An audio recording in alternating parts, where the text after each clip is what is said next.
ассалому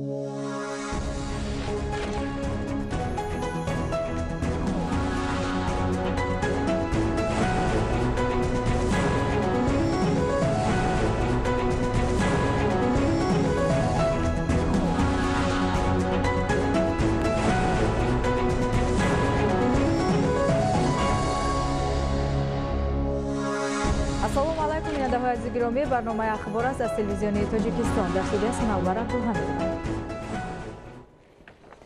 дар шаҳри Душанбе дар мавзӯи паёми президенти ҷумҳурии Тоҷикистон барномаи дурнамои рушди мамлакат конфронси илмӣ амалӣ баргузор шуд. дар чорабинии паёми президенти ҷумҳурии Тоҷикистон ба Маҷлиси олии ҷумҳурии Тоҷикистон дар таъмини пешрафту тараққиёти мамлакат барномаи муҳиму фарогир арзёбӣ гардид. гузориши Абдулҳамиди Назир. дар ҳамоиш кормандони муассисаҳои илмӣ, намояндагони дастгоҳи иҷроияи президенти ҷумҳурии Тоҷикистон ва масъулони ташкилоту муассисаҳои дахлдор иштирок намуданд. иштирокдорон нақши паёми президенти ҷумҳурии Тоҷикистон ба Маҷлиси олии мамлакатро дар таъмини нумӯи ҳамаҷонибаи давлати соҳибистиқлол чун барномаи дурнамои рушд муҳим арзёбӣ намуданд. дар мавзӯи сисолагии истиқлоли давлатӣ, дастовардҳо ва паёмадҳо чанде аз ҳозирин ибрози андеша намуда, паёми президенти ҷумҳурии Тоҷикистон ба Маҷлиси олии мамлакатро пояи асосии дастовардҳо унвон карданд. таваҷҷӯҳи роҳбари давлат ба самти соҳаи иҷтимоии ҷомеа равона гардида буд. сохтан ва ба истифода додани 3 интернат барои ятимони кул ки аз ҷониби ҳамчун интернати президентӣ номгузорӣ шуданд дар шаҳри Душанбе, дар вилояти Хатлон ва вилояти Сухт ки ин низ сабаби асосии дастгирии пешвои миллат барои ҳифзи иҷтимоии ҷомеа ва баландбардоштани сатҳи некуаҳволии ҷавонон ва наврасоне ки ятимони кул ҳастанд мебошад. ҷаноби олӣ илмро яке аз меҳвар сиёсати пешбарандаи давлат дониста, аз ҷумла зикр карданд ки дар муқоиса масалан гирем соли 1991 агар сафи аспирантҳо 148 нафарро ташкил медод, ана бинед ки дар соли гузашта, соли 2020 он ба 1200 нафар расид теъдоди аспирантон. ҳамзамон нисбати тайёр кардани кадрҳои илмӣ бисёр дастуру пешниҳодҳо ироа гардид. рушди минбаъдаи соҳаи кишоварзӣ ва таъмини пешравиҳои соҳаҳои гуногуни ҷомеа ки барои баландбардоштани сатҳи некуаҳволии мардум равона шуданд, аз мавзӯъҳои меҳварӣ дар ҳамоиш буд. яке аз масоили асосӣ дар паёми президенти ҷумҳурии Тоҷикистон ба Маҷлиси олӣ таъмини амнияти озуқаворӣ мебошад. бо дар назардошти муҳим будани ин нуқтаи паём, масъулонро зарур аст ки барои коркард ва истеҳсоли захираҳои табиӣ ватанӣ кӯшиш намуда, ворид намудани маводи озуқаворӣ аз ҷумла мисли гӯшти паррандаро аз хориҷи кишвар ба маротиб кам намоянд. паём ин як консепсияи навбатӣ барои рушди инкишофи соли минбаъда аст. аз ин нуқтаи назар дар паём тамоми ҷабҳаҳои ҳаёти имрӯзаи кишвари мо баррасӣ гардиданд.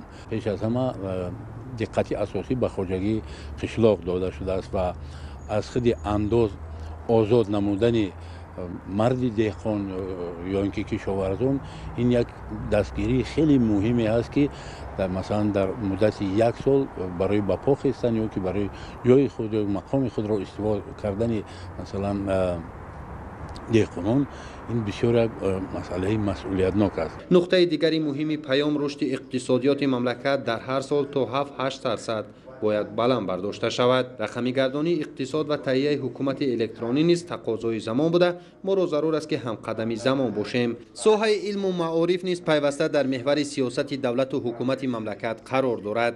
дар паёми президенти ҷумҳурии Тоҷикистон ба Маҷлиси олии мамлакат ироа гардид ки ба хотири боз ҳам бештар ба омӯзиши илмҳои риёзиву дақиқ ва табиӣ ҷалб кардани наврасону ҷавонон, олимону муҳаққиқон ва устодону омӯзгорон ҳамасола озмуни ҷумҳуриявӣ зери унвони илм фуруғи маърифат гузаронида шавад. баргузории озмунҳои Тоҷикистон ватани азизи ман ва фуруғи субҳи доноии китоб аст собит намуд ки дар байни наврасону ҷавонони мамлакат истеъдодҳои нодир ба воя расида истоданд ки бояд онҳо ҳамаҷониба дастгирию ҳавасманд гардонида шаванд. мо дар як сол хеле шахсиятҳоеро дарёфт кардем, кӯдаконеро дарёфт кардем ки در واقع ذهن تفکری اونها خیلی بایگری غنی معنوی ملت همون جایگیر است و ما کشف کردیم این را. اکنون در پیام نوبتی باز پیشنهاد شد که علم فروغ معرفت. شما تصور کنید که این اقدامی پای در پای جناب عالی است که برای بیدار کردن خودشناسی و خود آگاهی ملی و رو به علم آوردن مردم است. پیشوای ملت در پیام امساله نتیجه بلندی آزمون فروغ صبح دانایی کتاب هست که ماست با سرپرستی و با افتخار 30 سالگی استقلالیت جمهوری تاجیکستان برگزار گردیده بود. با میدان علم وارد شدن استعدادهای نادر را مخصوصاً قید کرد. پیشرفت سوهای چربه‌داری، پرنده پروری و ماهی پروری در پیام قناعت بخش ارزیابی شده برای رشد منبع این سوها در داخل جمهوری و صادرات بیشتری محصولات به خارج کشور دستورها داده شد. البته استفاده و کارکرد ذخیره‌های طبیعی امکان می‌دهد که همه مشکل‌های پیدا شده پس سر کرده شوند. استفاده با ثمر زمین و با این راه گرفتن چند حاصل در یک سال سطح مالیوی اهالی را به تدریج بالا می‌برد. استفاده امتیازهای ذخیروی و جلب صاحبکاران در رشد دولتداری و مبلغ‌های لایحه‌ای از مسئله‌های مهم در پیشرفت جامعه شهروندی ارزیابی گردید. عبدالحمید نظیر، بهادر قربانزاده، شهر دوشنبه، اخبار.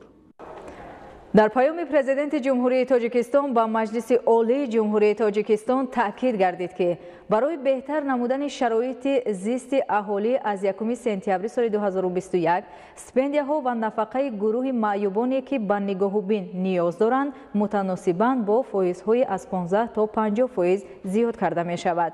تاکید کردن به مورد است که حل مسئله‌های اجتماعی خصوصاً مسئله‌های ساحه‌های علم و معارف و تندرستی همیشه در محور سیاست رهبریت دولت و حکومت جمهوری تاجیکستان قرار داشته. دوام سالهای صاحب استقلالی با این مقصد تدبیرهای زیادی اندیشیده شده است. گزارش رحمت علی نظری. از پیام نوبتی پیشوای ملت پرزیدنت جمهوری تاجیکستان محترم امامعلی رحمان با مجلس عالی ساکنان شهر کلوب از آن راه الهام تازه گرفتند، زیرا در این حجت سرنامه‌ساز سرور دولت سمت‌های اساسی سیاست داخلی و خارجی و ترقیات خواجگی خلق کشور را تحلیل و بررسی نموده وظیفه‌ها را برای 1 سال دیگر معین نمود.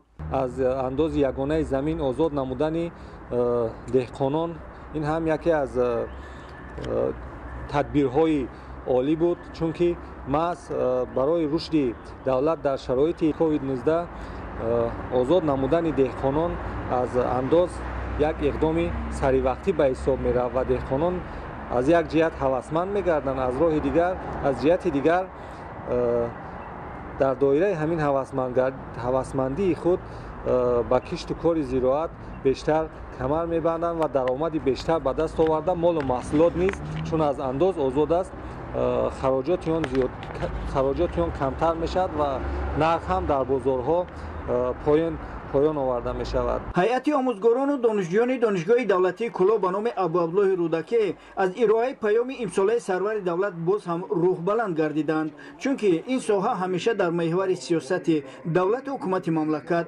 قرار دارد. با مکتب‌های عالی و مکتب‌هایی که دانشکده‌هایی که متخصصان ساحه صنعت تیار میکنند و این متخصصان از جمله قید نمود که ما یعنی دانشجویانی که در همین ساحه تعلیم گرفتن میخواهند در خارج همین رو 2 برابر زیاد میکنیم، یعنی تکمیل اختصاص میکنن، علمی عالی میگیرن در خارج برای ساحه صنعت، چون که اکنون یکی از هدفهای مهمی دولت ما این صنعت کنونی مملکت میباشد.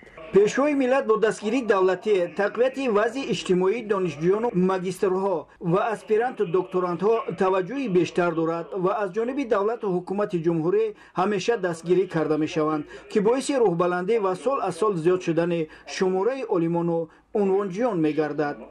تشبث جوانان رو پیشوای ملت در تشکل جامعه شهروندی بسیار خوب ارزیابی کردند و پیشنهادهای خوبم پیشنهاد کردند.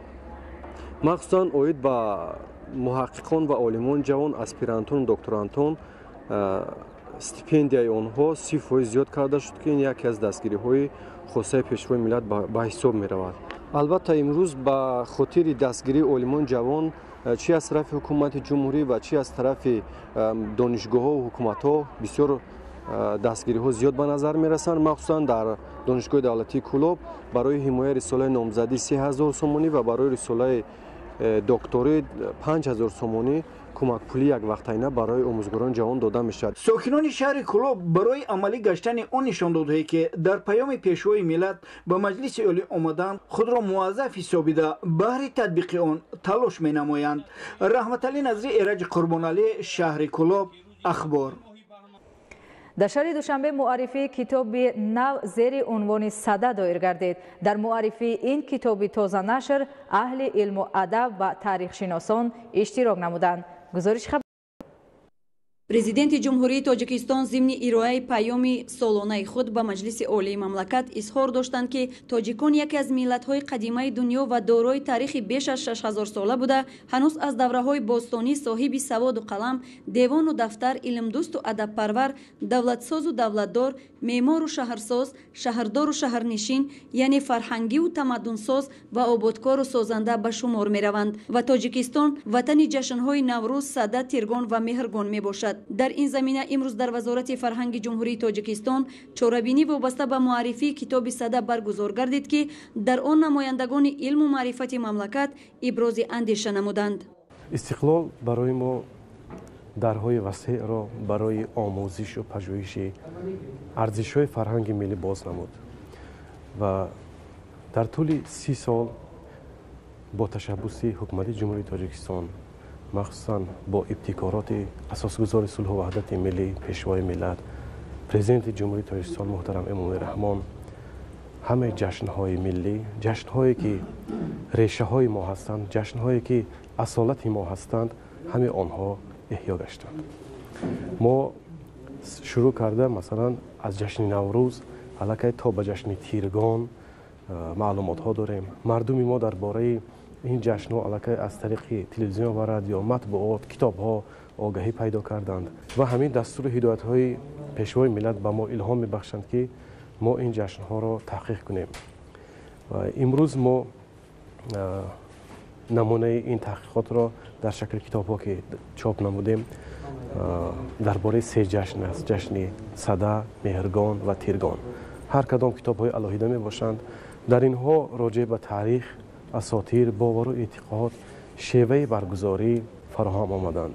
ضمن برگزاری آن قید گردید که محض در دوران استقلال دولتی جمهوری تاجیکستان همه جشن و آیین‌های ملی از نو احیا گردیده فرهنگ و تمدن عالم شمول ملت سربلند تاجیک در عرصه جهانی معرفی گردیدند. اساسگذاری سلح وحدت ملی پیشوای معظم ملت محترم امامعلی رحمون قریب همساله در واخور نشست با زیایان پیام‌های همساله‌شان قید می‌کنند که ارجگذاری با گذشته خیش با آیین و سنت‌های نیاگان خیش یکی از سمت‌های مهمی سیاستی هم داخلی و هم خارجی کشور عزیزمان است. از این رو احیای آنها، احیای جشن‌های قدیمی ما امر سری وقتی است و چنانه که می‌دونیم حتی در پیام دیروزشون هم جناب عالی قید کردند که احیا کردن و برگزار کردن جشن‌های ملی از قبیل نوروز، تیرگان، مهرگان و صدا عین مدعاست و ما باید که هرچی بیشتر و پیشتر آنها را معرفی کنیم. صدا فرهنگ است و باید گفت که این جشن باستانی تاجیکان میراث مقدس نیاگانمان در برابر دیگر جشن‌های ملی در دوران صاحب استقلالی تاجیکستان با ابتکار پیشوای ملت پرزیدنت جمهوری تاجیکستان محترم امامعلی رحمان شکوه و شهامت تازه پیدا نموده به حکم عنعنه درآمد و همساله با شکوه و شهامت خاصه در سر تا سر مملکت تجلیل می گردد. خورشید نجمیدین، معروف عبدالله، دوشنبه، اخبار.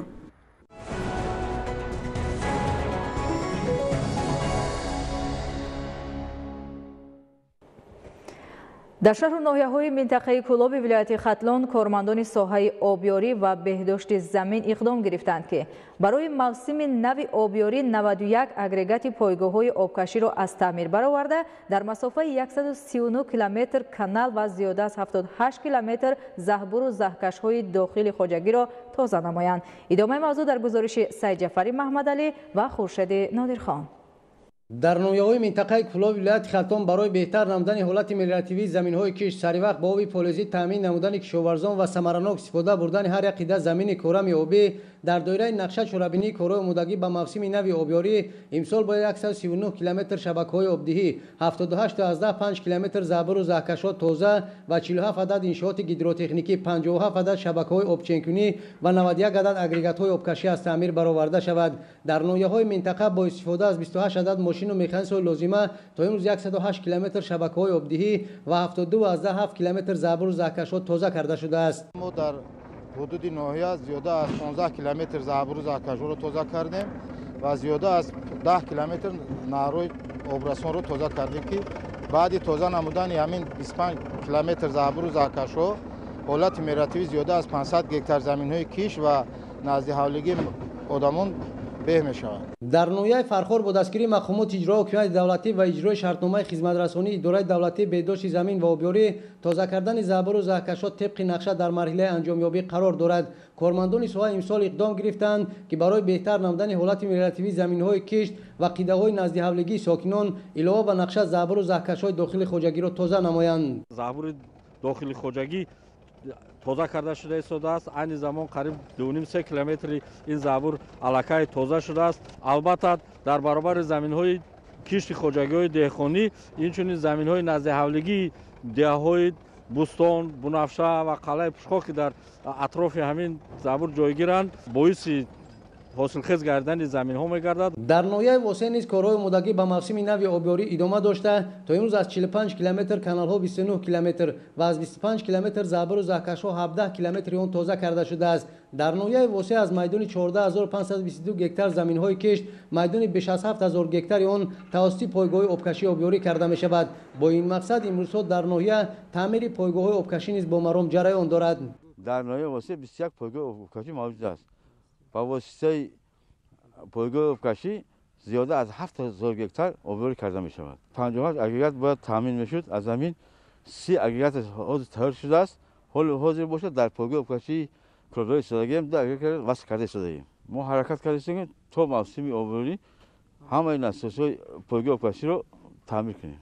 تعمیر چرخ‌های کاری پایگاه آبکشی در ریاست استفاده بری استانسی‌های اساسی منطقه کلاب براه مانده شده است. در کارخانه مذکور از 91 عدد اگریگات‌های پایگاه آبکشی نویاهای منطقه کلاب ولایت خلتان 52 عدد آن از تعمیر برآورده و به کار آماده کرده شده است. در نویای فرخور که بیشتر پایگاه آبکشی عمل می‌کند، امروز با دستگیری حکومت جمهوری تاجیکستان برای بهتر نمودن تامینات آب فلزی نوسازی 4 پایگاه آبکشی ادامه داشته. طبق لایحه در پایگاه آبکشی رقم 1 6 اگریگات، در پایگاه آبکشی رقم 2 3 اگریگات، در پایگاه آبکشی رقم 3 3 اگریگات و در پایگاه آبکشی رقم 4 باید 7 اگریگات نو نصب کرده شود. کارمندان اداره دولتی بهداشت زمین و آبیاری نویه علاوه بر نصب 18 عدد اگریگات نو همزمان اقدام گرفتند که 5 اگریگات آبکشی را پورا از تعمیر برآورده امسال حالت آبیاری زمین‌های کشت را بهتر نمایند.